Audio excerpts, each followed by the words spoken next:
Cigarette থেকে বাংলাদেশ সরকার বছরে কত টাকা রাজস্ব আয় করে? এই প্রশ্নটার উত্তর আপনি কি সত্যি জানেন? মজার ব্যাপার হলো আমরা প্রায় সবাই সিগারেটকে চিনি, কিন্তু খুব কম মানুষই জানি এই একটা জিনিস দেশের অর্থনীতির কত বড় প্রভাব ফেলে। আজকে আমি কোনো লেকচার দিতে আসিনি, শুধু আপনাকে একটা বাস্তব চিত্র দেখাতে চাই। আপনি যদি একটু চারপাশে তাকান, দেখবেন সিগারেট আমাদের জীবনে কতটা স্বাভাবিক হয়ে উঠেছে। চায়ের দোকান, বাস স্ট্যান্ড, অফিসের সামনে সব জায়গায় রয়েছে। কিন্তু এই স্বাভাবিক জিনিসটাই আসলে সরকারের কাছে অনেক অস্বাভাবিক। কারণ সিগারেট মানে শুধু ধোঁয়া না, সিগারেট মানে শুধু নষ্ট না, ট্যাক্স, টাকা, স্বাস্থ্য সব একসাথে জড়ানো। এখন একটু পেছনে যাওয়া যাক। সিগারেট আমাদের দেশের আবিষ্কার না। আধুনিক সিগারেট প্রথমে তৈরি হয় ইউরোপে 19 শতকের দিকে। পরে ব্রিটিশ শাসনের সময় এই অঞ্চলে আসে। তখন এটা ছিল সাহেবদের অভ্যাস, শহরের বড় লোকদের জিনিস। কিন্তু সময়ের সাথে সাথে কোম্পানির বিজ্ঞাপন আরো সহজলভ্য হওয়ার কারণে ধীরে ধীরে সাধারণ মানুষের জীবন অংশ হয়ে উঠেছে। আজ গ্রাম হোক বা শহর, সিগারেট সব জায়গায় দেখা যায়। এখন প্রশ্ন আসে, সরকার কত টাকা রাজস্ব আয় করে বছরে এই খাত থেকে? এখন প্রশ্ন আসে, সরকার কেন এত গুরুত্ব দেয় এই সিগারেটকে? কারণ নিষেধ করলে জিনিসটা শেষ হয়ে যাবে না, বাস্তবতা এমন না, বরং তখন অবৈধ বাজার তৈরি হবে যেখানে সরকারের কোনো নিয়ন্ত্রণ থাকতে পারে না। তাই সরকার নিষেধের বদলে নিয়ন্ত্রণের পথ বেছে নেয়, দাম বাড়ায়, ট্যাক্স বাড়ায়,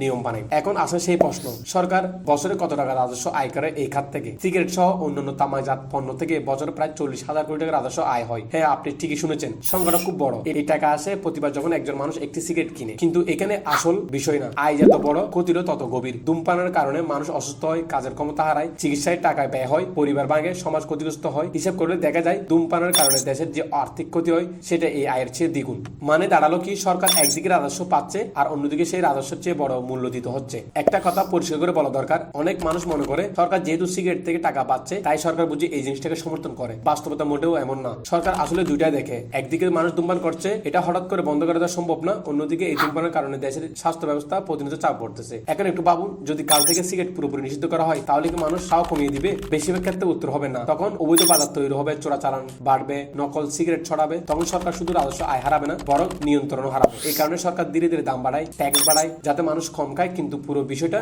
রাষ্ট্রের নিয়ন্ত্রণে থাকে। আরেকটা বিষয় আমরা প্রায় ভুলে যাই, সিগারেট দাম বাড়ালে শুধু যারা সিগারেট খায় তাদের উপর প্রভাব পড়ে না, বরং মানসিকভাবে অনেক প্রভাব পড়ে তাদের উপর। নতুন যারা শুরু করতে চায়, বিশেষ করে তরুণরা, তারা অনেক সময় পিছিয়ে যায়। এই জায়গাটায় ট্যাক্স একটা অস্ত্র হিসেবে কাজ করে, শুধু টাকা আয়ের জন্য না, নিয়ন্ত্রণের জন্য সরকার এই নিয়মটা চালায়। এই পুরো আলোচনার ভিতর দিয়ে একটা জিনিস স্পষ্ট হয়ে গেছে, সিগারেট শুধু ভালো ব্যাপার তেমনটা না, আবার শুধু খারাপ ব্যাপার তেমনটাও না। একটা বাস্তবতা যেটার সঙ্গে সরকার, সমাজ আর সাধারণ মানুষ সবাই জড়িত আছে। কেউ পুরোপুরিভাবে নির্দোষ না, আবার কেউ একাকীভাবে দায়ী না।